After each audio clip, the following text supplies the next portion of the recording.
नमस्कार, स्वागत, अभिवादन आपका। मैं दुर्गेंद्र चौहान हूं। आज देश भर में कांग्रेस ने सत्याग्रह की तरह एक आंदोलन चलाया। जगह जगह गिरफ्तारियां दी गईं और कांग्रेस कार्यालयों पर पहरा बैठा दिया गया। तमाम नेताओं को नज़रबंद पूरे देश में किया गया और जितने भी देश के ज़्यादातर कांग्रेस कार्यालयों में एक चस्पा कर दिया गया नोटिस की धारा 144 लागू है, निकल नहीं पाओगे। ये पूरा दृश्य रहा। दिल्ली में भी राहुल गांधी अपने आवास से ईडी के दफ्तर तक मार्च करते हुए पहुंचे। तमाम नेताओं को थानों में डिटेन किया गया, रोका गया, बड़े नेताओं को, और धक्का मुक्की में, पुलिस से धक्का मुक्की में केसी वेणुगोपाल जो कांग्रेस के राष्ट्रीय महासचिव संगठन हैं, घायल भी हो गए, उनके कपड़े भी फटे और उनको डिटेन भी किया गया। ये पूरा दृश्य आज दिल्ली और पूरे देश में रहा। राजनीतिक विश्लेषक तो ये कहते हैं कि राहुल गांधी को ईडी दफ्तर बुलाकर ये नापने की, एक देश में कांग्रेस का पारा नापने की कोशिश की गई थी कि अगर इस तरीके की कोई एक्शन होता है या राहुल गांधी की गिरफ्तारी होती है तो माहौल क्या होगा देश का। खैर, अपने अपने तरीके से, अपने अपने बयान है लोगों के, अपने अपने तरीके से इस पूरे मसले को परिभाषित किया है। मसला नेशनल हेराल्ड का केस है जिसमें ईडी ने राहुल गांधी और सोनिया गांधी को समन किया था और इन्हीं दोनों के शेयर वाली कंपनी, दोनों के 38% शेयर हैं, इन्हीं दोनों के होल्डिंग वाली कंपनी यंग इंडिया ने नेशनल हेराल्ड को लोन दिया था 90 करोड़ और फिर वो वे ऑफ भी हो गया। इस लेन देन में कहाँ क्या घपला हुआ, इसी की जांच मोटे तौर पर ईडी कर रही है। इस वक्त जब हम आपसे बात कर रहे हैं तो दिल्ली में ईडी दफ्तर पर राजीव गांधी के बेटे राहुल गांधी से पूछताछ की जा रही है। दूसरे चरण की पूछताछ की जा रही। मीडिया में अपने अपने तरीके से खबरें हैं, अपने अपने तरीके से एंगल हैं। कोई कह रहा है कि राहुल गांधी असहज हो रहे हैं, कोई कह रहा है कि सवाल का जवाब नहीं देना चाहते हैं, और कोई कह रहा है कि राहुल गांधी ने खुद ही ईडी से सवाल पूछा कि कांग्रेस के नेताओं के अलावा भी किसी को बुलाते हो। मंथन में आज सियासी सत्याग्रह।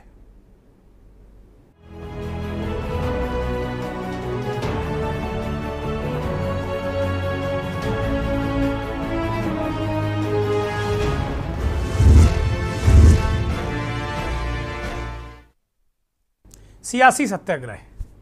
कांग्रेस के पूर्व अध्यक्ष और सांसद राहुल गांधी की ईडी के समक्ष पेशी को लेकर पूरे देश में गिरफ्तारियां हुई। बड़ी संख्या में कार्यकर्ताओं ने गिरफ्तारियां दी और मार्च किया। पिछले दिनों राहुल गांधी और सोनिया गांधी को ईडी ने समन किया था। कोरोना के चलते सोनिया गांधी को सर गंगा राम हॉस्पिटल में भर्ती कराया गया, इसलिए वो ना तो जा पाई और ना ही उनसे पूछताछ हो पाई। लेकिन राहुल गांधी स्वतः अपने घर से निकले। पूरे देश से कांग्रेस कार्यकर्ता उसी वक्त निकलने की कोशिश की। तमाम लोग गिरफ्तार हुए, तमाम लोगों को रोका गया।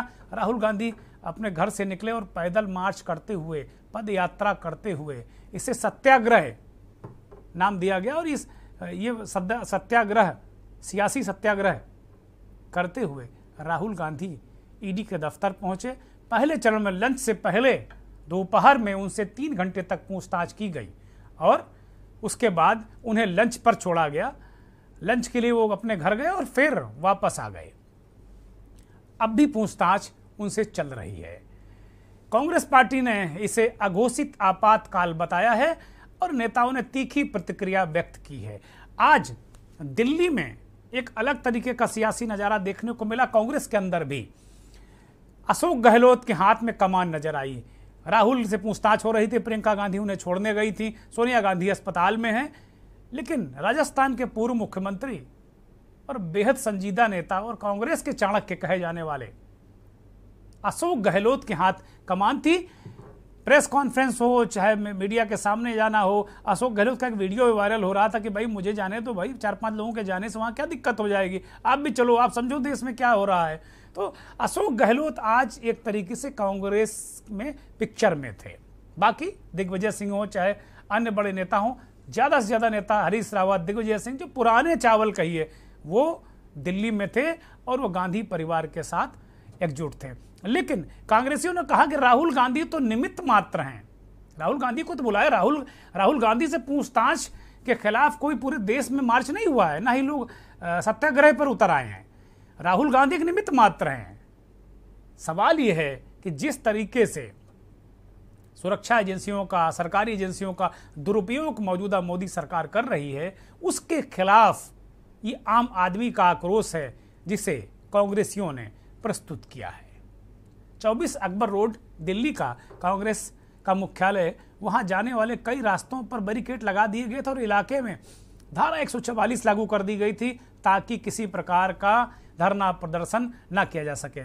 राहुल गांधी एपीजे अब्दुल कलाम रोड स्थित ईडी मुख्यालय तक जाने के लिए कांग्रेस मुख्यालय से पैदल निकले। पहले वो कांग्रेस मुख्यालय पहुंचे अपने घर से और फिर इसके बाद कांग्रेस मुख्यालय से पैदल निकले। इस मौके पर उनके साथ पार्टी के वरिष्ठ नेता कार्यकर्ता थे, जैसा कि मैंने बताया, और इन नेताओं का एक जत्था यहाँ प्रियंका गांधी साये की तरह उनके साथ रहीं और वहाँ बैरिकेड तक, जहाँ के बाद सिर्फ राहुल गांधी को जाने की अनुमति थी, उनको वहाँ तक छोड़ने के बाद वो लौट कर आई। फिर बाद में वो अपनी माँ को देखने सर गंगाराम अस्पताल भी गईं।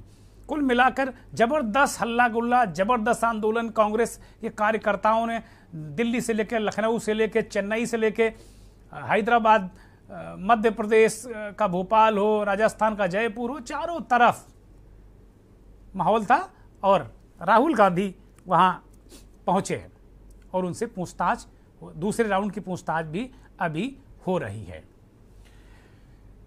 कांग्रेस ने प्रेस कॉन्फ्रेंस की, अशोक गहलोत ने प्रेस कॉन्फ्रेंस की और इससे पहले राष्ट्रीय प्रवक्ता रणदीप सुरजेवाला ने एक प्रेस कॉन्फ्रेंस की जिसमें उन्होंने आरोप लगाया कि किस तरीके से सरकारी एजेंसियों का दुरुपयोग किया जा रहा है। सुनिए। जो कांग्रेस के कार्यकर्ता आज दिल्ली में एकत्रित हुए हैं, वो राहुल गांधी जी से पूछिए कि गांधी खानदान का संबंध डोटेक्स मर्चेंडाइज प्राइवेट लिमिटेड से क्या है।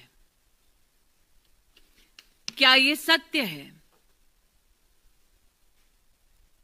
कि डोटेक्स मर्चेंडाइज प्राइवेट लिमिटेड के साथ उन कंपनीज का संबंध है जिसमें मालिकाना हक राहुल गांधी, सोनिया गांधी और जिसका संबंध श्रीमती वाड्रा से है। आज जो लोग इन्वेस्टिगेशन एजेंसीज पर दबाव डालना चाहते हैं, उनका ध्यान आकृष्ट करूंगी दिल्ली हाईकोर्ट के 2019 के एक जजमेंट के वाक्य पर। The entire transaction of transferring shares of AGL to Young India was nothing but a clandestine and surreptitious transfer of the lucrative interest in the premises of Young India. अर्थात AGL के ऊपर राहुल गांधी का, सोनिया जी का मालिकाना हक गैर कानूनी तौर पर संपत्ति पर अधिकार जमाने का एक प्रयास है। गोडसे के वंशज एक बार फिर गांधी को चुनौती दे रहे हैं। गांधी की हत्या जिस विचारधारा ने की, आज फिर वो गांधी के उत्तराधिकारियों को, उनकी सोच और विचार के प्रणेताओं को एक बार फिर चुनौती दे रहे हैं। ना गॉडसे गांधी को मार पाए, ना मोदी जी मार पाएंगे और उनकी सरकार। भारतीय जनता पार्टी के पेट में दर्द क्यों है? क्योंकि प्रधानमंत्री से आंख में आंख मिलाकर इस देश के लोगों की आवाज उठाने वाले नेता राहुल गांधी हैं। भारतीय जनता पार्टी इतनी छटपटाई क्यों है? सत्ता आपके पास है, सरकार आपके पास है, पुलिस आपके पास है, क्यों डर रहे हैं? क्योंकि महंगाई की बात हो या बेरोजगारी की बात हो, उनसे सवाल पूछने वाली कांग्रेस और राहुल गांधी हैं। भाजपा इतनी घबराई क्यों है? क्योंकि वो ये जानते हैं कि कांग्रेस ही वो ताकत है जो भाजपाई भ्रष्टाचार को बार बार उजागर करती है। क्या आपने कभी सुना था कि इस देश के प्रधानमंत्री कभी फ्रांस में एक कंपनी की वकालत करने जाएंगे, कभी श्रीलंका में उन्हें ठेका दिलवाने जाएंगे? सुरजेवाला कई ठेका पट्टों की बात कर रहे हैं कि भाई बीजेपी नेताओं ने या प्रधानमंत्री ने किसको कहां ठेका पट्टा दिलवाया, पता नहीं भाई, मेरे पास तो इस तरह कोई सबूत है नहीं। ये आपस में अपना आरोप प्रत्यारोप चलते रहते हैं। लेकिन मसला सियासी सत्याग्रह का है कि क्या ये सत्याग्रह एजेंसियों की जो कथित ज्यादती है, क्या उसके खिलाफ ये सत्याग्रह था, या राहुल गांधी से पूछताछ ना हो उस पर दबाव बनाने के लिए सत्याग्रह था? क्योंकि लगातार जो सत्ता पक्ष के नेता हैं इस बात को कह रहे हैं कि भाई राहुल गांधी पर दबाव ना बने, सोनिया गांधी से पूछताछ ना हो, इसलिए यह सत्याग्रह है। केशव प्रसाद मौर्य उत्तर प्रदेश के उप मुख्यमंत्री एक ट्वीट किया, उन्होंने कहा कि गांधी ने देश के लिए सत्याग्रह किया था। ये वो ट्वीट है कि गांधी जी का मुख्य हथियार सत्याग्रह था और उनसे उलट आज ये जो हथियार है इसका उपयोग वो कह रहे हैं कि फर्जी गांधी कर रहे हैं। इसके उलट आज आजादी के अमृत महोत्सव के मौके पर नकली गांधियों ने सत्याग्रह को अपनी ढाल बना रखा है। ये तंज कसा है केशव प्रसाद मौर्य ने। असत्याग्रह कहा उन्होंने, मैं संशोधित करता हूं अपने आप को कि सत्याग्रह नहीं, असत्याग्रह को अपनी ढाल बना रखा है, ये केशव प्रसाद मौर्य कह रहे हैं। इस पर उन्होंने तंज कसा है। तो क्या हमारा सवाल यही है कि क्या ये सियासी सत्याग्रह है? क्या कांग्रेस ने एक मौका पकड़ने की कोशिश की है, या क्या है? या क्या उल्टा बीजेपी पर दबाव बनाने की कोशिश कर रहे हैं, सरकार पर दबाव बनाने की कोशिश कर रहे हैं कांग्रेसी इस तरीके का प्रदर्शन करके? बहुत सारे सवाल हैं इसको लेकर। अपने अपने तरीके से इसको सत्ता पक्ष और विपक्ष, मुख्य रूप से कांग्रेस पार्टी जिसने आज ये सत्याग्रह किया, उसने अपनी अपनी बातें रखी। शाम को अशोक गहलोत राजस्थान के मुख्यमंत्री मौजूदा, उन्होंने एक प्रेस कॉन्फ्रेंस की। उनके साथ कई बड़े नेता अगल बगल खड़े थे, लेकिन अशोक गहलोत ने ही पत्रकारों के सवालों के जवाब दिए। ये सत्याग्रह और आंदोलन तो आज था राहुल गांधी को बुलाने के लिए, और उनसे पूछताछ भी हो रही है। अभी पूछताछ उम्मीद है कि थोड़ी देर में खत्म हो जाएगी या खत्म होने वाली होगी। लेकिन राष्ट्रीय फलक पर यह भी एक संकेत गया कि अशोक गहलोत शायद दिल्ली लौट रहे हैं। ये एक राजनीतिक खबर है, हालांकि इसका कोई जो सियासी सत्याग्रह इसका कोई इसका रिलेशन नहीं है। लेकिन जिस तरीके से अशोक गहलोत ने आज दिल्ली में कमान संभाली, उसे लग रहा है कि अशोक गहलोत कांग्रेस में दिल्ली में बड़ी भूमिका में आने वाले हैं। ये संकेत मिल रहा है। अब वास्तव में ये सत्याग्रह के पीछे कांग्रेस की सोच क्या है, ये हम टटोलने की कोशिश कर रहे हैं। हमारे साथ राजनीतिक विश्लेषक और बहुत वर्षों से कांग्रेस पार्टी को कवर करने वाले बिलाल सब्जवारी साहब जुड़े हैं, अभी उनसे बात करेंगे। लेकिन अशोक गहलोत ने प्रेस कॉन्फ्रेंस में क्या कहा, उसे सुनिए। भारतीय जनता पार्टी आई है सत्ता में, मोदी जी ने पहले ही कह दिया कांग्रेस मुक्त भारत बनाएंगे। तो उनके दिल में जो आग लगी हुई है, 70 साल में आज आधुनिक भारत बना है, तो कांग्रेस की देन है कि आज राहुल गांधी जी को आप बताइए, सुबह से बैठा रखा उनको, क्या तुक है उनका? अगर लोन दे दिया तो लीगली लोन दिया है, वो बुरा नहीं किया है। लोन माफ करती है BIC उसके ऊपर है, उनका खुद का अखबार है, 37 से शुरू अखबार, पंडित नेहरू के जमाने से उन्होंने खुद ने शुरू किया इसको। उसके बाद में आप बताइए, इस पर हरकत करना उचित नहीं है। मुकदमा चल रहा केस कोर्ट के अंदर, उसके बावजूद भी इन्होंने इस प्रकार नोटिस देके ईडी को घुसा दिया। आप ईडी के छापे डलवा रहे हो पूरे देश के अंदर, इनकम टैक्स के छापे डलवा रहे हो, CBI को एक्टिव कर रहे हो, पूरे मुल्क में आतंक मचा रखा है इस गवर्नमेंट ने। कई अधिकारी कहते हैं हम लोगों को कि साहब हम क्या, हमारी मजबूरी है, कुछ मिला नहीं है यहाँ पर, छापे के अंदर रेड हमने करी, अचानक आदेश है करनी पड़ी हमें, जबकि उसकी तैयारी की जाती है, लंबी तैयारी होती है। सरकारों में जो क्राइसिस पैदा करते हैं लोग, पहले मध्य प्रदेश में फिर राजस्थान में, तब भी इन्होंने यही काम किया। एक साथ में छापे पड़ने लग गए, हम लोग सब बैठे देखते रह गए।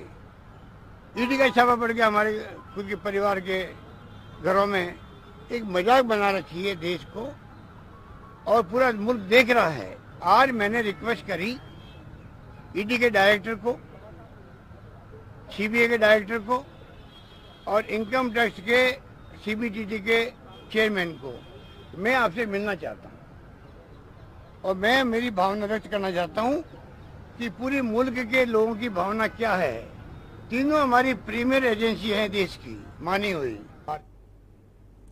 अशोक गहलोत कह रहे हैं कि भाई आज मैंने सीबीआई के डायरेक्टर, ईडी के डायरेक्टर और सीबीडीटी के चेयरमैन से बातचीत करने की कोशिश की और समय मांगा था कि भाई आप लोगों ने क्या बना रखा है, इन एजेंसियों को मजाक बना दिया है। जहां देखो वहीं ईडी का छापा, निकलता कुछ नहीं है।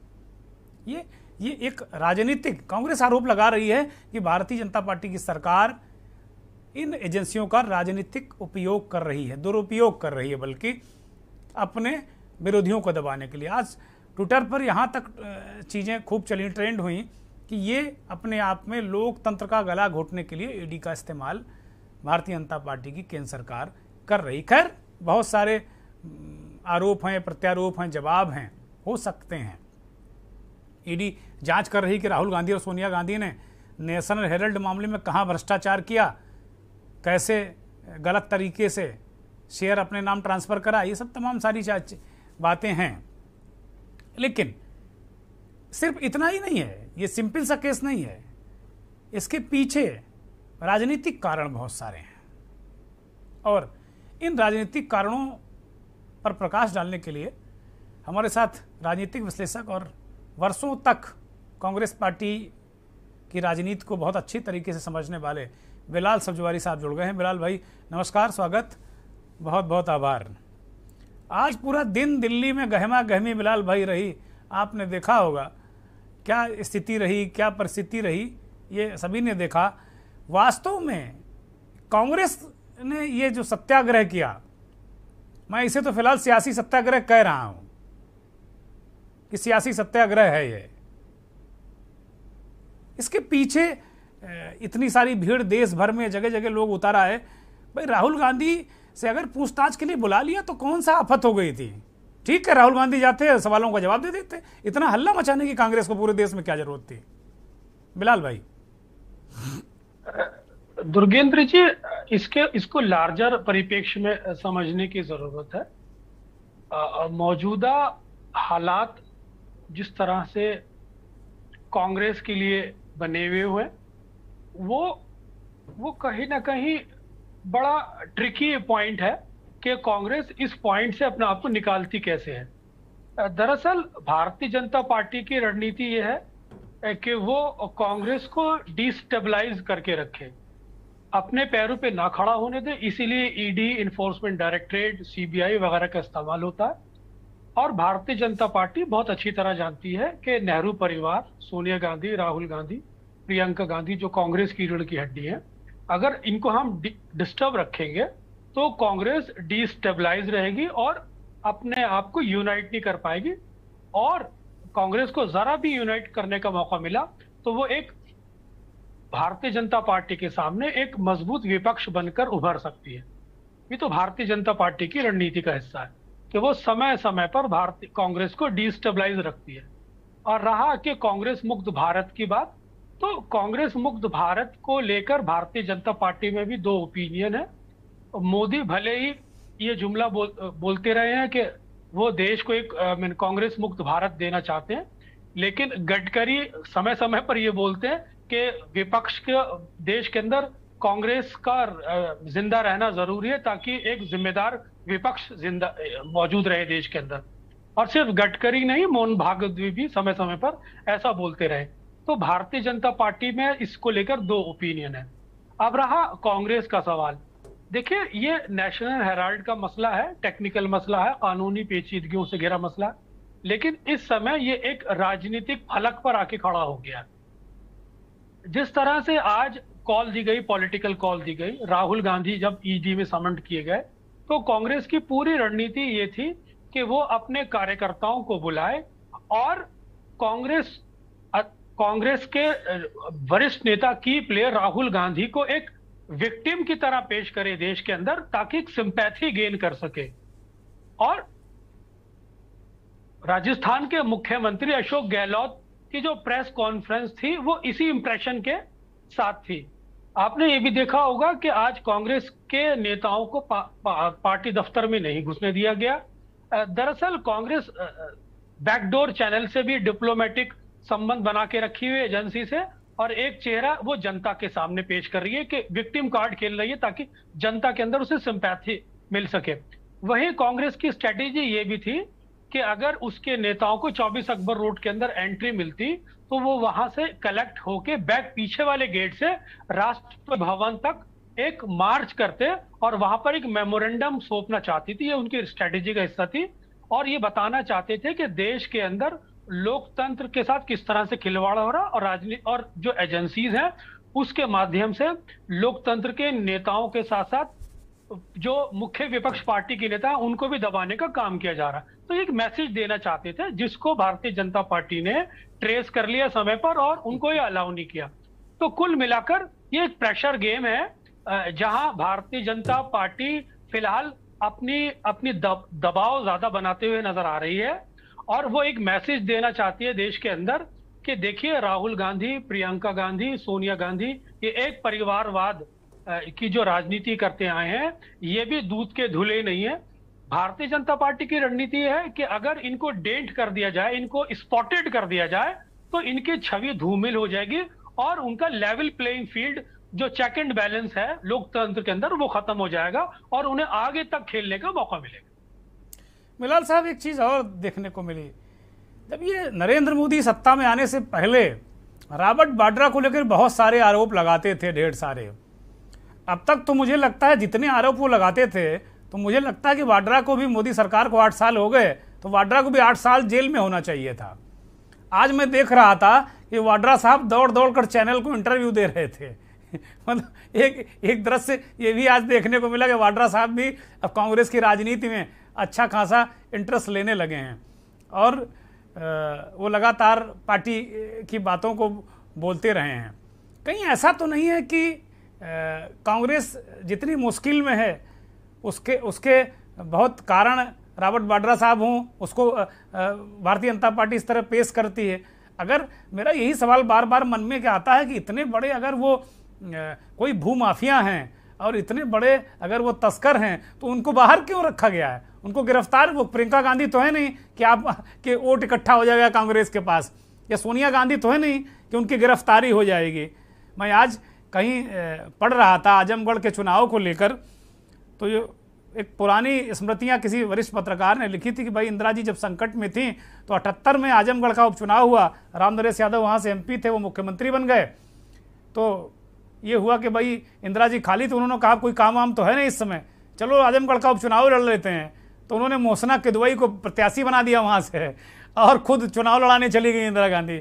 उनको वहाँ ठहरने के लिए कोई जगह नहीं दी गई सरकारी, चाहे सर्किट हाउस या कुछ भी, पूर्व प्रधानमंत्री थी, कोई उनको कहीं पनाह नहीं मिली। तो वो जाके एक मंदिर में उन्होंने डेरा डाल दिया और पूरा चुनाव मंदिर से लड़ गई। वो मोहसिना किदवई सांसद बन गई, जीत गई और वहीं से कांग्रेस रिवाइव कर गई। तो आज जब मैं सुबह सत्याग्रह देख रहा था उसी वक्त मैं ये इंदिरा जी का ये जो रणनीति है इसको मैं पढ़ रहा था। थोड़ी देर बाद सोशल मीडिया पर और तमाम जगह ये राहुल गांधी को संबोधित करके हिम्मत देने की कोशिश की गई थी कि भाई ये इंदिरा गांधी के पोते हैं, ऐसे नहीं मानने वाले हैं। तो कांग्रेस का इस तरह का इतिहास रहा है, इस तरीके से रणनीतिकार उसके नेता रहे हैं, चाहे पंडित नेहरू हो, इंदिरा गांधी हो, और बाद के भी नेता, बहुत सारे नेता कांग्रेस में एक से एक दिग्गज हुए, ओवर शैडो हुए वो लोग, लेकिन बहुत बड़े बड़े नेता। और इस बार तो नरसिंह राव का भी नाम कांग्रेस ने लिया जयपुर में। अब कुल मिला के ये जो हेरल्ड के बहाने आपको क्या आज लगा कांग्रेस को लेकर कि क्या उम्मीदें हैं? देखिए कुल मिला के मसला ये जिस तरीके से चीज़ें हो रही हैं अब ये सियासी मोड़ पर जा चुका है। कानूनी कुछ भी हो, कानून का मैं ज्ञाता हूँ नहीं, बहुत ईडी के बारे में मैं जानता नहीं हूँ, ये किस तरीके से बंगलरी होती इसका ही मुझे बहुत ज्ञान नहीं है। लेकिन एक आम आदमी की तरह देखा कि भाई राहुल गांधी को अगर सम्मान कर दिया तो पूरी कांग्रेस आ गई। ये जरा इसको समझाइए बिलाल साहब कि ये क्या मसला है, और कांग्रेस अपने आप को, जैसे आपने बताया कि भाई बीजेपी दबाव बनाने में या सरकार दबाव बनाने में कामयाब रही आज पहले दिन, तो अब क्या आपको दिख रहा है कि अशोक गहलोत ने जिस तरह से मोर्चा संभाल लिया, तो क्या अशोक गहलोत की कोई भूमिका, राष्ट्रीय स्तर पर देखते हैं आप? देखिए, अशोक गहलोत काफी महत्वपूर्ण नेता है कांग्रेस के, मौजूदा मुख्यमंत्री है, इसलिए उनसे प्रेस कॉन्फ्रेंस कराई क्योंकि सिटिंग चीफ मिनिस्टर का अपना एक वेटेज होता है। हालांकि बैकडोर रणनीति दिग्विजय सिंह जी के करीब के पास थी कि वो पूरी बैकडोर चैनल से इस रणनीति को अंजाम दे रहे थे, लेकिन फेस अशोक गहलोत को बनाया गया क्योंकि वो सिटिंग चीफ मिनिस्टर है, उनका वेटेज होता है और मीडिया में एक मैसेज जाता है। आपने कहा इंदिरा गांधी के दौर की याद दिलाई आपने। देखिए, जब कांग्रेस एक आजादी के आंदोलन से उपजी हुई एक पार्टी है। जब देश आजाद हुआ तो ये बात ठीक है कि गांधी जी ने इस पार्टी को डिसॉल्व करने की बात कही थी, अब इसे खत्म कर दो, ये बात फैक्ट है, ये हिस्टोरिकल फैक्ट है। लेकिन पंडित जवाहरलाल नेहरू ने उस आजादी की तहरीक से निकले हुए आंदोलन, जिसको आप कांग्रेस के नाम से जानते हैं हम सब लोग, उसको एक पॉलिटिकल प्लेटफॉर्म में कन्वर्ट किया, और उसका जो सेंटिमेंट था हिंदुस्तान के अंदर वो आज भी जिंदा है। इंदिरा गांधी ने इमरजेंसी के बाद के बाद जब 77 में चुनाव हारी, तो वो दौर इंदिरा गांधी के लिए बड़ा ही संवेदनशील दौर था। उन्हें मोरारजी देसाई सरकार में गिरफ्तार भी किया गया, और जब संजय गांधी, इंदिरा गांधी सब लोग हार गए थे, तो इंदिरा गांधी वायनाड से लोकसभा का चुनाव जीत के आई थी, और साथ ही साथ उन्होंने बिहार के बेलची में एक दलित के साथ उत्पीड़न जो हुआ था उसको एक मुद्दा बनाया था।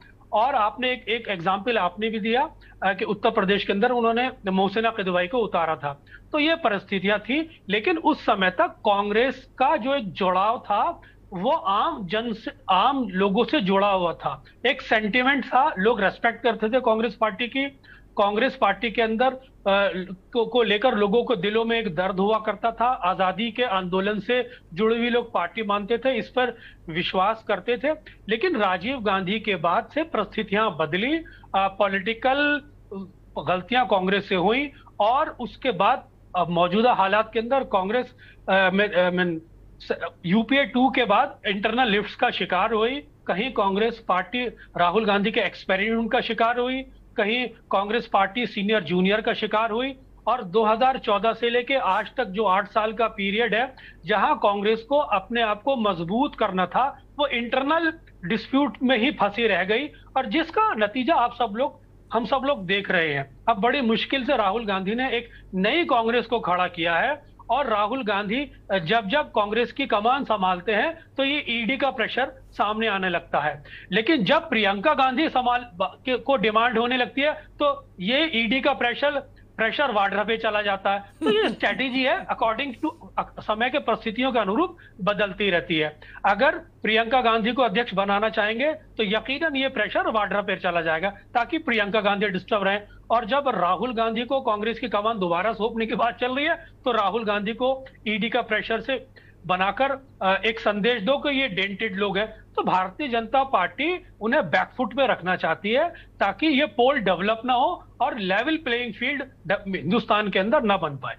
ठीक बात है, बिल्कुल ठीक बात है बिलाल भाई, कि एक पोल ना बल पाए और भारतीय जनता पार्टी दबाव बनाकर रखना चाहती है। और जाहिर सी बात है, लोग कहते हैं कि इंदिरा गांधी भी इस तरीके से अपने विरोधियों पर दबाव बना के रखती थी, तो मुझे लगता है कि इंदिरा गांधी को काफ़ी हद तक फॉलो कर रहे हैं, और इस बार इंदिरा गांधी की पार्टी और उनके वंशज ही इसके सफरर हैं, शिकार हैं।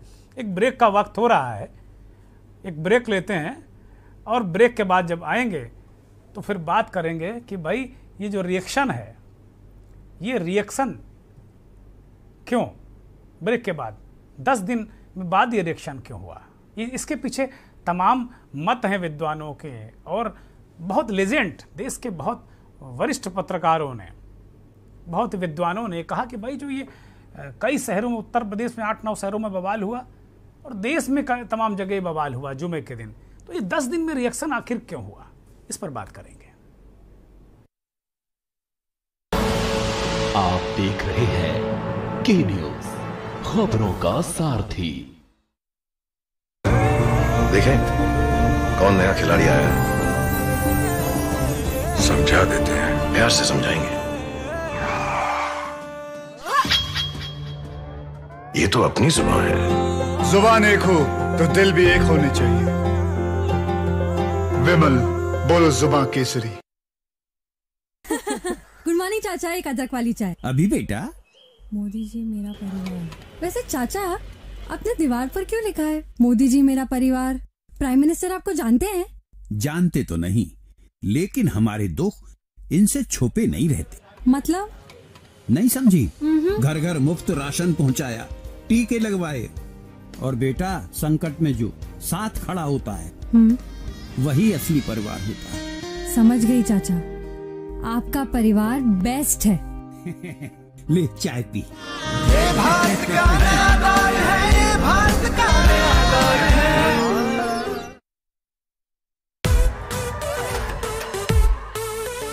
हर लेट नाइट पार्टी टेंशन का जश्न, बांग हर बराती टेंशन का जश्न, चौड़ी हो छाती तो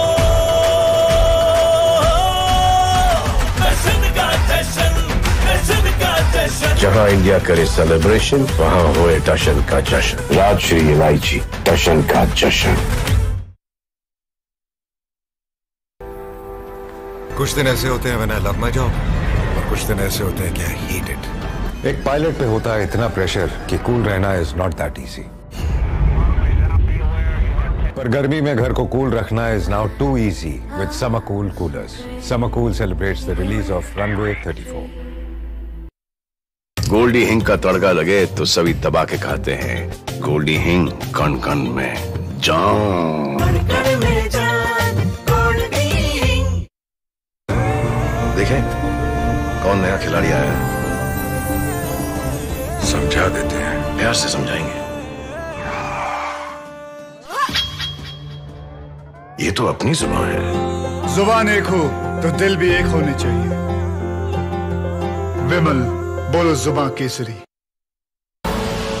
आप देख रहे हैं के न्यूज, खबरों का सारथी।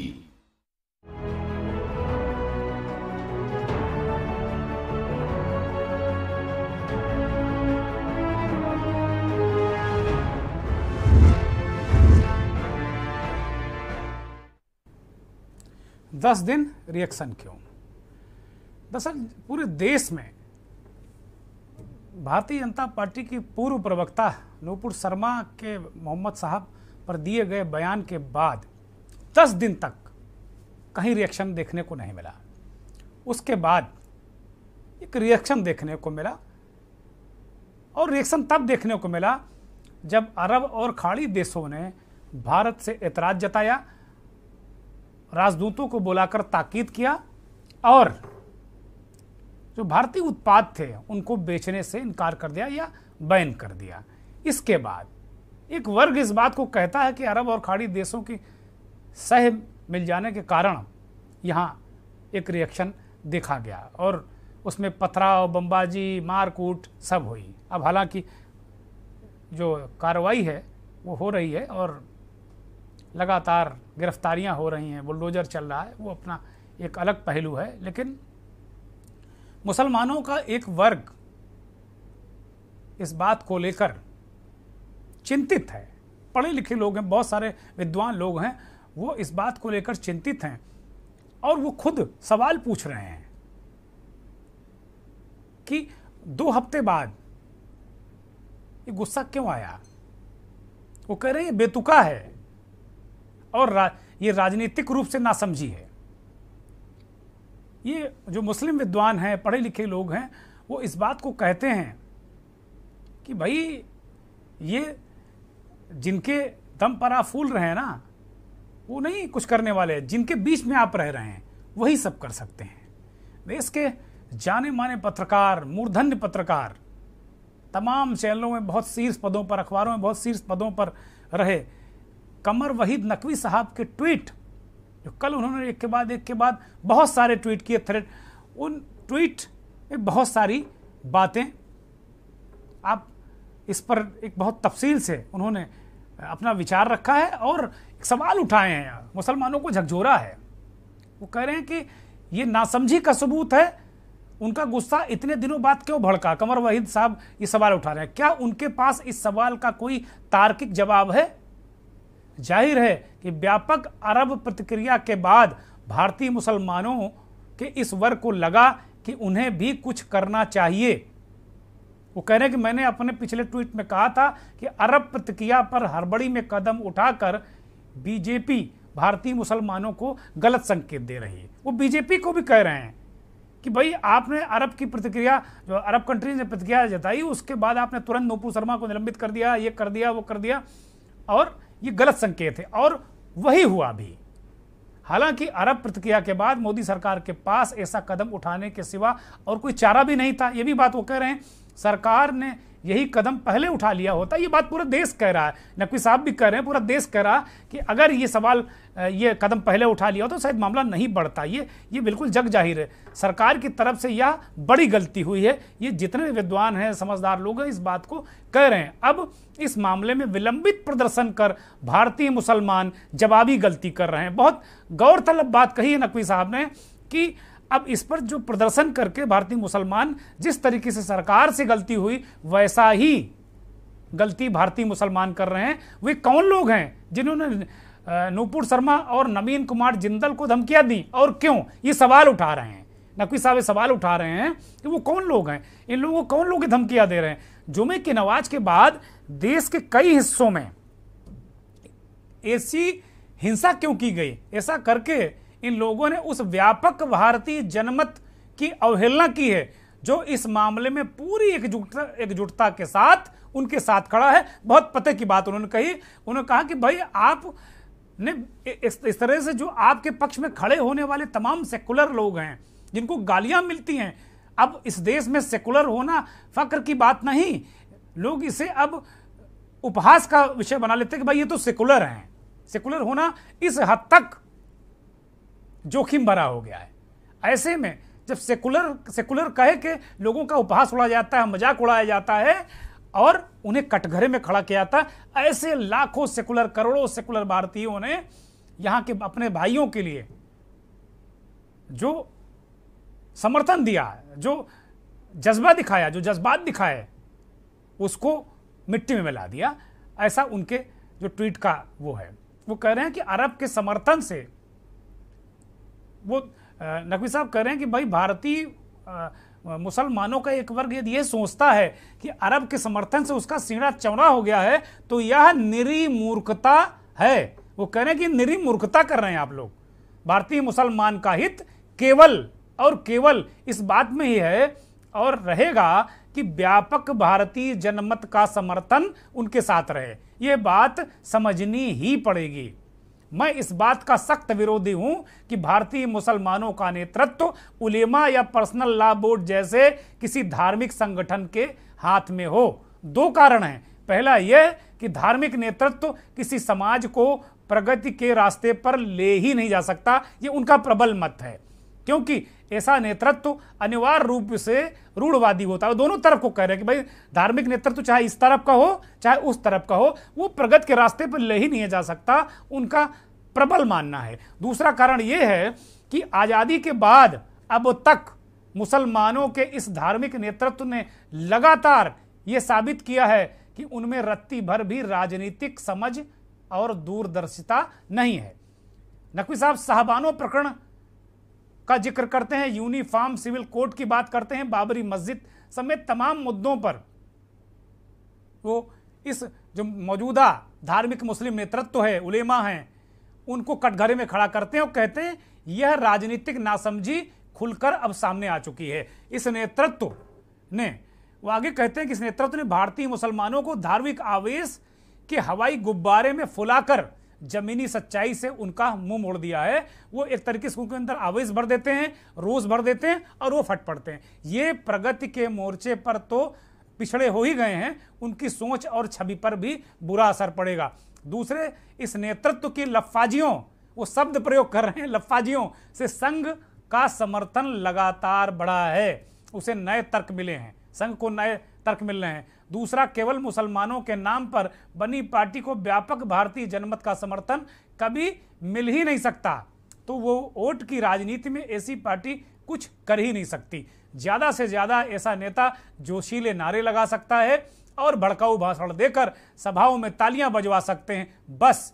फिर ऐसी कोई भी पार्टी अंततः जिन्ना सिंड्रोम को जन्म देकर हिंदुत्ववादी ताकतों को हिंदुओं में असुरक्षा की भावना भड़काए रखने के लिए नए तर्क देती है। जाहिर है इससे मुसलमानों का कभी कोई भला नहीं हो सकता। इसका राजनीतिक लाभ हमेशा हिंदुत्ववादी ताकतों को ही मिलता है, वो चेतावनी दे रहे हैं। मुसलमानों का सबसे बड़ा संकट यही है कि उनके पास ऐसा कोई नेतृत्व नहीं है जो उन्हें धार्मिक कटघरे से बाहर निकालकर उनमें नई सोच जगाकर लोकतंत्र में अपना जायज हिस्सा पाने के लिए उन्हें नया रास्ता दिखा सके। हिंदुत्ववादी ताकतें इस स्थिति में खुश हैं क्योंकि इससे उनका जनाधार लगातार बढ़ता गया है। तथाकथित सेकुलर दलों ने भी हमेशा मुसलमानों का ही नुकसान किया है क्योंकि वे मुस्लिम नेतृत्व की नासमझियों की आलोचना कर उन्हें ही रास्ता दिखाने के बजाय चुप रहते हैं केवल वोट के कारण। वोट बैंक उनकी मजबूरियां हैं। सेकुलर चिंतकों ने हिंदू सांप्रदायिकतावाद की तो खुलकर आलोचना की, लेकिन मुसलमानों के ऐसे कदमों पर बोलने से बचते रहे।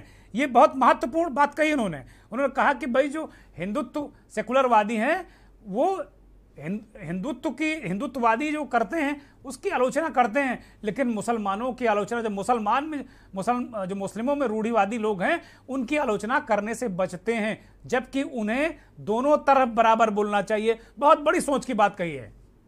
एक जाने माने देश के बहुत मूर्धन्य पत्रकार और वर्षों तक नकवी साहब को बहुत लंबा अनुभव है, उन्होंने इस बात को कहा क्योंकि इससे उनके उदारवादी लेवल को नुकसान पहुंचता है। बहुत सारी बातें इसको लेकर कही हैं। इसी तरीके से बहुत लंबा ट्वीट किया है, बहुत सारे अल्फाज हैं, 12 थ्रेड में ये ट्वीट है उनका, और मुझे लगता है अपने आप में एक संग्रहणीय ये संग्रहणीय ट्वीट है उनके कि उन्होंने अपनी बहुत सारी बातें ट्वीट के माध्यम से कह दी। वो ये भी करें कि पढ़े लिखे मुसलमानों और मुस्लिम युवाओं को नए सिरे से सोचना होगा, क्योंकि अभी जो हाल में बवाल हुआ उसमें छोटे छोटे बच्चों का इस्तेमाल किया गया। नया विमर्श चलाना होगा और नई सोच का एक नया मुस्लिम समाज गढ़ना होगा। उन्हें यह भी समझना होगा कि भावनाओं के ज्वर में बह जाने के बजाय अपनी जायज़ बातों को उन्हें रखें और उनका हल करें। यह बात मुसलमानों को समझनी होगी कि एक सेकुलर समाज में ही उनका भविष्य बेहतर रहेगा। इससे उन्हें अपना नेतृत्व भी सेकुलर राजनीतिक ढांचे में ही देखना होगा और धार्मिक मुद्दों के बजाय अपने आर्थिक और सामाजिक सुधारों पर भी पूरा ध्यान लगाना होगा। नकवी साहब के जो ट्वीट की मैंने प्रमुख बातें आपके सामने रख दी। अब कुछ बिलाल साहब जुड़े हुए हैं। बिलाल सब्जवारी साहब राजनीतिक विश्लेषक हैं। बिलाल साहब, कमर वहीद नकवी साहब ने बहुत सारी बातें कही। आज उनसे सुबह सुबह मेरी बात भी हुई और मैंने उनसे अनुरोध भी किया था कि वो कुछ वक्त हमें दें, लेकिन कुछ स्वास्थ्य कारणों से वो वक्त नहीं दे पाए। नहीं, मैं चाहता था कि 10-15 मिनट वो वक्त दें, क्योंकि देश के बहुत मूर्धन्य पत्रकार, बहुत वरिष्ठ पत्रकार, हम लोगों ने नकवी साहब की पीढ़ी को देखकर आगे पत्रकारिता, मतलब हम लोग शिशु हुआ करते थे उस दौर में पत्रकारिता के, तो ये इस नकवी साहब के जो विचार हैं, जो उनके ख्यालात हैं, उनको आप किस तरीके से देखते हैं? और उन्होंने तो बहुत सारी बातें कह दी। उन्होंने सवाल उठा दिया कि भाई अरब के लोगों को अगर आप आदर्श बना के यहाँ चलेंगे तो आपके रिश्ते खराब होंगे, दिक्कत होगी। जो लोग आपके लिए खड़े हैं, हिंदू समाज के भी लोग, या जो भारत के लोग आपके लिए भाई खड़े हुए हैं, वो भी असहज हो जाएंगे, फिर उनके लिए भी दिक्कतें होंगी। बिलाल साहब, देखिए, कमर वहीद नकवी साहब नो डाउट एक देश के जाने माने पत्रकारों में से हैं, और जिस तरह से उन्होंने ट्वीट्स किए वो बड़े ही संवेदनशील और ही बारीक नजरिया रखते हैं, जिसे कहते हैं कि बिटवीन द लाइंस, कि आप उसको समझने के लिए भी अपने आप एक बौद्धिक स्तर आपका होना जरूरी है। तो कमर वहीद नकवी साहब से मैं काफी हद तक सहमत हूं, लेकिन मैं यहाँ ये कहना चाहूंगा कि मुसलमानों की जो लीडरशिप है वो देखिए किसी धार्मिक उल्मा के पीछे नहीं है। मुसलमानों के धार्मिक उल्मा के पीछे अगर ये माइनॉरिटी कम्युनिटी होती तो जब ये चुनाव लड़ते हैं धार्मिक उल्मा, तो ये जीतते क्यों नहीं है? ये हार जाते हैं, चाहे वो महमूद मदनी हो चाहे XYZ हो। जब ये चुनाव लड़ते हैं, लोकसभा का मांगते हैं, लोग उस मुसलमानों से वोट मांगते हैं, हार जाते हैं। दरअसल मुस्लिम कम्युनिटी इनको ये रिलीजियसली ट्रैप करते हैं। जब कोई रिलीजियस इशू आता है, उस रिलीजन के इशू पर मुस्लिम लीडर उन्हें ट्रैप करते हैं और उस ट्रैप करके अपना प्रोफाइल बनाते हैं समाज के अंदर, अपना हित सोचते हैं। दरअसल मुसलमानों के राष्ट्रीय स्तर पर आप देखें तो एक पॉलिटिकल डेफिसिट अप्रोच में पाया जाता है, और पॉलिटिकल डेफिसिट या कहिए पॉलिटिकल टेम्परामेंट का होना बहुत आसानी से नहीं हासिल हो जाता। पॉलिटिकल टेम्परामेंट का होना, भाई अगर मुसलमान फॉर एन एग्जाम्पल अगर कांग्रेस से जुड़ता है तो भारतीय जनता पार्टी इसलिए कांग्रेस को आइसोलेट कर देती है कि माइनॉरिटी अपीजमेंट कर रही है कांग्रेस। अगर समाजवादी से जुड़ता है तो समाजवादी को आइसोलेट कर देती है कि भाई माइनॉरिटी अपीजमेंट करता है। अगर केजरीवाल से जुड़ता है, केजरीवाल पे भी आरोप लगा देती है। तो मुसलमान जाए तो जाए कहां? दरअसल मुसलमानों के अंदर एक रिफॉर्म की जरूरत है, और ये रिफॉर्म का आधार शिक्षा ही एक ऐसा रास्ता है जो उनको अपना पॉलिटिकल अंडरस्टैंडिंग, पॉलिटिकल समझ और उनके लिए क्या अच्छा क्या बुरा है ये समझने की एक व्यापक दृष्टिकोण प्रोवाइड कराता है। और मुसलमानों के कभी नेता हिंदुस्तान में मुसलमान नहीं रहे। मुसलमानों के नेता सभी नॉन मुस्लिम्स रहे। मुसलमान हमेशा गैर मुस्लिम नेताओं के पीछे खड़ा रहा, ये फैक्ट है। लेकिन मुस्लिम लीडरशिप इनको इनके सेंटिमेंट का एक्सप्लॉइट करती है, और जब एक्सप्लॉइट करती है तो वहां पर मुस्लिम कम्युनिटी ट्रैप हो जाती है। और उसकी बहुत सारी वजूहात हैं कि जो वातावरण होता है वो मनोवैज्ञानिक रूप से उस ट्रैपिंग में उन्हें लाने के लिए एक तरह से चारा प्रोवाइड करता है। मैं अब इसी मौजू पर मैं ये कहना चाहूंगा कि मौलाना तौकीर रजा ने एक पॉलिटिकल कॉल दे दिया। अब एक चीज जो सेटल होने की तरफ थी, जो एक चीज आपकी एक सही डायरेक्शन में जा रही थी, भारतीय जनता पार्टी एक सोफिस्टिकेटेड वे में इस इशू को हैंडल कर रही थी, जैसे मैंने आपको बताया, उस इशू को फिर डाइवर्ट कर दिया। अगर आप ओवैसी साहब की बात करें, ओवैसी साहब पार्लियामेंट में बहुत ही इंटेलेक्चुअल लेवल पर बोलते हैं, लेकिन वो जब जनता में आते हैं तो बहुत इमोशनल बोलते हैं। तो मैं उनका इस कॉन्ट्रडिक्शन को नहीं समझ पाता। पार्लियामेंट में इतनी रीजनिंग के साथ, इतनी स्टडी के साथ इंटेलेक्चुअल लेवल पे बोलते हैं कि जैसे उनके अंदर कोई पत्रकार झांक रहा हो, लेकिन जब वो पब्लिक में आते हैं इमोशनल हो जाते हैं। तो ये कॉन्ट्रडिक्शन है उनकी पर्सनैलिटी का। देखिए, मुस्लिम लीडर, मुसलमानों को एक ही बहुत ही matured, political, sensitive, seasoned leader की जरूरत है, जो मौजूदा परिस्थितियों में उन्हें बचाकर एक ऐसा रास्ता दे ताकि उनका मकसद हो जाए। ये सब लोग जानते हैं कि मुसलमानों का भारतीय जनता पार्टी और भारतीय जनता पार्टी का मुसलमानों से 36 का आंकड़ा बना रहता है। भाई कांग्रेस का तो मुसलमानों से 36 का आंकड़ा नहीं है, समाजवादी का तो 36 का आंकड़ा नहीं है, बहुजन समाजवादी पार्टी का तो 36 का आंकड़ा नहीं है, टीआरएस का तो 36 का आंकड़ा नहीं है, लेकिन भारतीय जनता पार्टी से 36 का आंकड़ा बना रहता है। उसकी बहुत सारी वजूहात है, ये अलग डिबेट में का एक हिस्सा है कि मुसलमानों का भारतीय जनता पार्टी के 36 का आंकड़ा क्यों है। लेकिन अगर आप ये 36 का आंकड़ा है तो यहाँ पर आप कौन सी स्ट्रेटेजी इस्तेमाल करें ताकि आप अपने आप को उनके ट्रैप में आने से बचा पाएं और उनको इस तरह से हैंडल करें ताकि वो भी साइकोलॉजिकल सेटिस्फाई और आप भी अपना एक कानूनी तरीके से काम कर ले। तो ये बहुत ही बैलेंस्ड अप्रोच की जरूरत है। हालात के मद्देनजर मुसलमानों को बहुत ही सूझबूझ के साथ चलना चाहिए। ये फैक्ट है कि मुसलमानों को किसी भी तरह इमोशनल कॉल में ट्रैप होने से बचना चाहिए। और मैं ठीक बात है बिलाल साहब, बिल्कुल ठीक बात है कि इमोशनल कॉल में ट्रैप नहीं होना चाहिए। और कम से कम एक आपने कहा कि एक नए सिरे से उनको सोचना है, और एजुकेशन बहुत बड़ी इसमें भूमिका अदा कर सकती है। नकवी साहब ने भी इन्हीं बातों को जोड़ दिया कि उनका सामाजिक विकास हो, उनका शैक्षणिक विकास हो, उनका आर्थिक विकास हो, इन सब सारी चीज़ों की बातें उन्होंने कही। बहुत शुक्रिया बिलाल साहब, हमारे दर्शकों को बहुत सारी महत्वपूर्ण बातें बताने के लिए। बहुत आभार आपका कि के न्यूज़ के दर्शकों को आपने समय दिया। तो बिलाल सब्जवारी साहब राजनीतिक विश्लेषक इस बात को बता रहे थे कि भाई किस तरीके से ट्रैप में मुसलमान फंस जाता है, और मुसलमानों के नेता हरदम हिंदू नेता भारत में रहे हैं, ऐसा नहीं कि मुसलमानों के नेता मुसलमान ही रहे हैं। तो एक अलग डिफरेंस ऑफ ओपिनियन है, लेकिन बहुत कुछ वो नकवी साहब की बातों से सहमत हैं कि भाई ये खेल कर देते हैं लोग, खेल और लोग बहुत सारे करते हैं। एक मौलाना आजकल उनकी तकरीरें फेसबुक और तमाम जगह खूब चर्चा में हैं। अब ये नूपुर शर्मा से कम नहीं है, ये अक्सर इस समय बहुत बहुत ज्ञानी बने हुए हैं। ये इनको आप देखिए तो हर विषय का ज्ञान है। ये उल जुलूल गलत सलत श्लोक पढ़ रहे हैं। भाई आप इस्लाम के जानकार हैं, इस्लामिक स्कॉलर हो सकते हैं, तो आप उसी के दायरे में रहिए ना।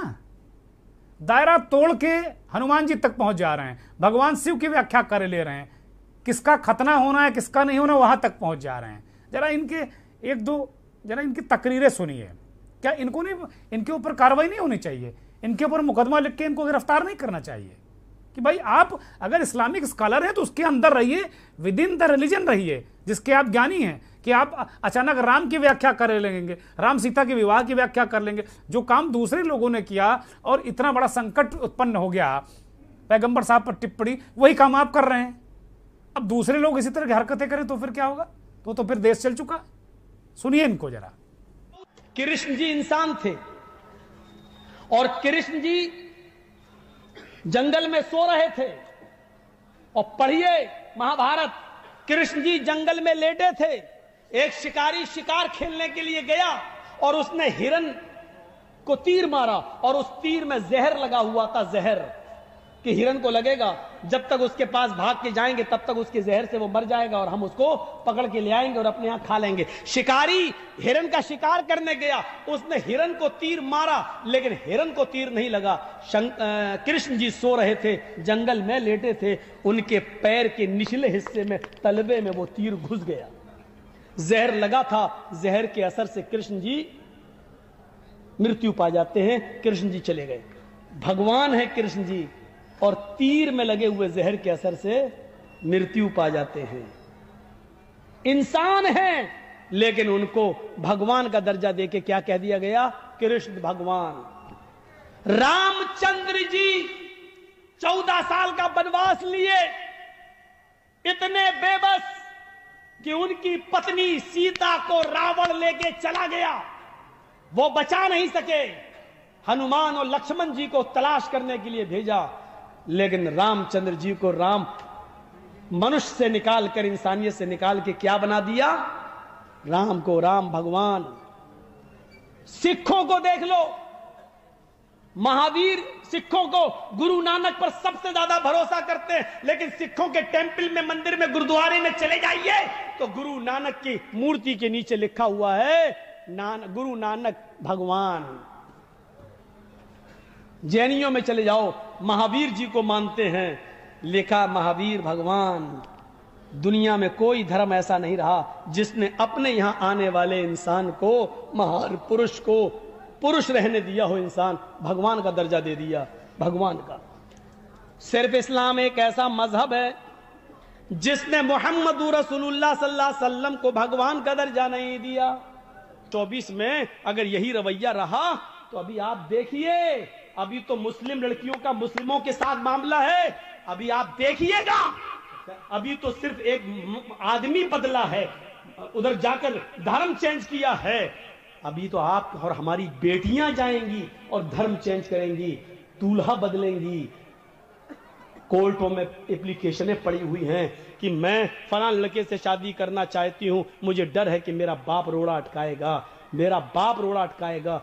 3 लाख मुस्लिम लड़कियों की एप्लीकेशनें आज कोर्ट के अंदर पेंडिंग में हैं कि मेरे लिए शादी का सरकारी बंदोबस्त किया जाए।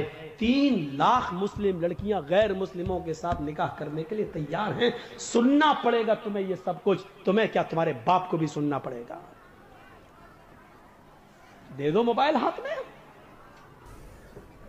कॉलेज और यूनिवर्सिटियों का मामला यह है कि मुस्लिम लड़कियों के लिए स्कीमें निकाली जाएंगी। इतनी लड़कियां मुसलमान, और क्या कहा जाएगा, मुस्लिम लड़कियां पढ़ने में बहुत पीछे हैं, लिहाजा मुस्लिम लड़कियों के लिए फला कॉलेज में इतनी सीटें खाली हैं, फला डिपार्टमेंट में इतनी सीटें खाली हैं। लड़कों को नौकरी नहीं दी जाएगी, लड़कों को MBBS में जगह नहीं मिलेगी, लड़कों के लिए वैकेंसी नहीं निकलेगी, लड़कियों के लिए निकलेगी। और वहां प्लानिंग है, प्लानिंग। ये तो बहुत मामूली सी चीजें हैं जो हमने आपको सुनाया। आप देखिए, इस इंसान, ये जो मौलाना हैं, ये बहुत मतलब हल्की फुल्की चीजें हैं। आप देखेंगे तो आप तमाम सोशल मीडिया पर पड़े हुए हैं, बड़ी खतरनाक बातें ये कर रहे हैं, बहुत खतरनाक बातें कर रहे हैं। और ऐसे लोगों को अगर समय पर काबू नहीं किया गया तो फिर दिक्कतें हो जाएंगी, समाज के लिए दिक्कतें हो जाएंगी। भाई मेरा प्रश्न यही है ना कि आप इस्लामिक स्कॉलर हो सकते हो, विद्वान हो सकते हो, आप दूसरे धर्मों में क्यों जा रहे हो? लोगों को भड़का क्यों रहे हो कि भाई तुम्हारी लड़की हो, तुम्हारा परिवार हो, तुम्हारी बीवी, क्यों भड़का रहे हो? अगर इतना ही भड़काना तो अफगानिस्तान जाओ भाई, वहां करो जाके। हिंदुस्तान में किसी के भड़काने, चाहे वो हिंदू धर्मगुरु हो चाहे मुस्लिम धर्मगुरु हो, ये सब कामों के लिए कोई जगह नहीं है हिंदुस्तान में, भारत में। अब इनके जो वीडियो हैं लगातार वायरल कर रहे हैं, और इसी में कानपुर में इनके खिलाफ एक मुकदमा दर्ज कर दिया गया जूही थाने में। एक वकील साहब ने मौलाना इजरिस खान के खिलाफ एक मुकदमा दर्ज कराया है कानपुर के जूही थाने में। और ये मुकदमा लिखने के बाद वकील साहब ने क्यों मुकदमा दर्ज कराया, जरा वो सुनिए। कल देर रात मैं यूट्यूब पे भोलेनाथ से संबंधित कुछ वीडियो देख रहा था, उसमें एक मौलाना है जरीस अंसारी करके, इनका इंडियन मिक्स्ड वाच करके यूट्यूब चैनल पे एक वीडियो पड़ा था कि शिवलिंग का ऐसा रहस्य जानकर आप लोग हैरान हो जाएंगे।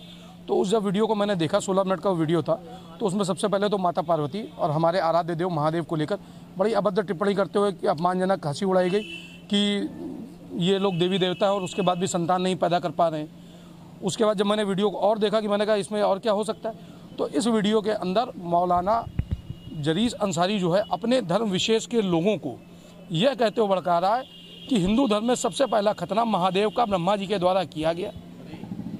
ये बहुत ही गंभीर विषय, और इसके साथ साथ उसने बहुत सारी विवाह पद्धति को लेकर, हिंदू धर्म को लेकर लगातार कई अपमानजनक अभद्र चीज़ों की टिप्पणी की। इसी को लेकर मैं यहाँ शिकायत कराने आया था। मैंने शिकायत इंस्पेक्टर महोदय को दे दी है, और मैं आपके माध्यम से एक सवाल सभी मुस्लिम धर्मगुरुओं से और मुस्लिम देशों से पूछना चाहता हूं कि एक नूपुर शर्मा की विवादित टिप्पणी, जिसको विवादित कहते हैं, उसको लेकर के बड़ा विश्व में एक उन्माद फैलाया जा रहा है कि भारतवर्ष माफ़ी मांगे, तो क्या मुस्लिम धर्मगुरु और मुस्लिम समाज के लोग और मुस्लिम देश, अरब देश, क्या इस मामले में आगे आके इस मौलाना की भर्त्सना करते हुए इस मौलाना का बहिष्कार करेंगे? ये मैं आपके माध्यम से कुल मिलाकर ये आपने देखा कि भाई ये वकील साहब मुकदमा लिखाने पहुंच गए, लेकिन वो ठीक कह रहे हैं कि ये भाई अब शिव का आप खतना करा दोगे, ब्रह्मा जी से खतना करा दोगे।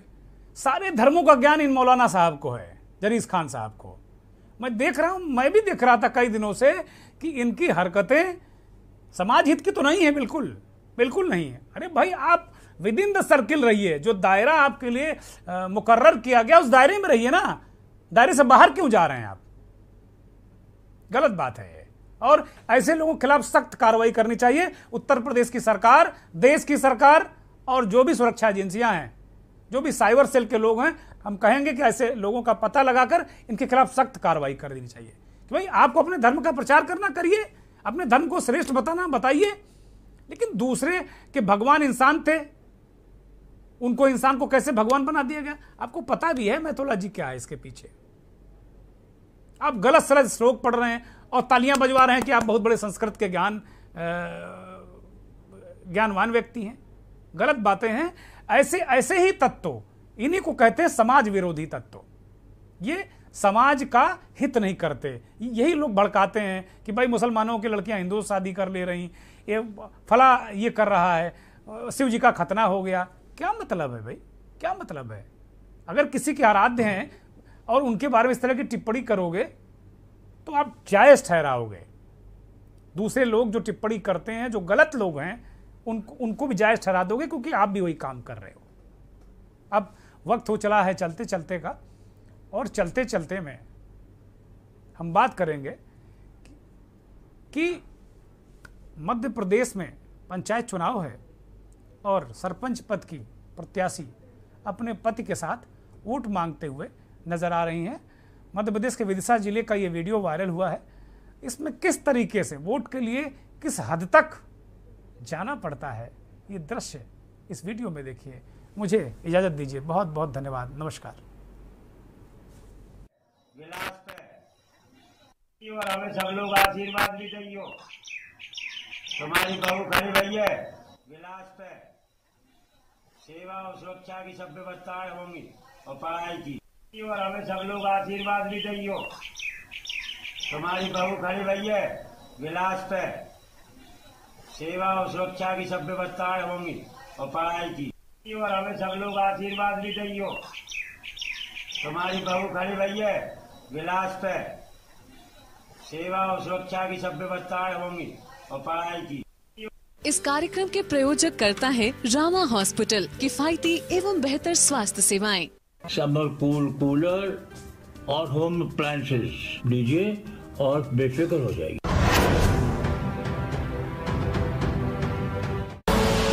आप देख रहे हैं के न्यूज़, खबरों का सारथी।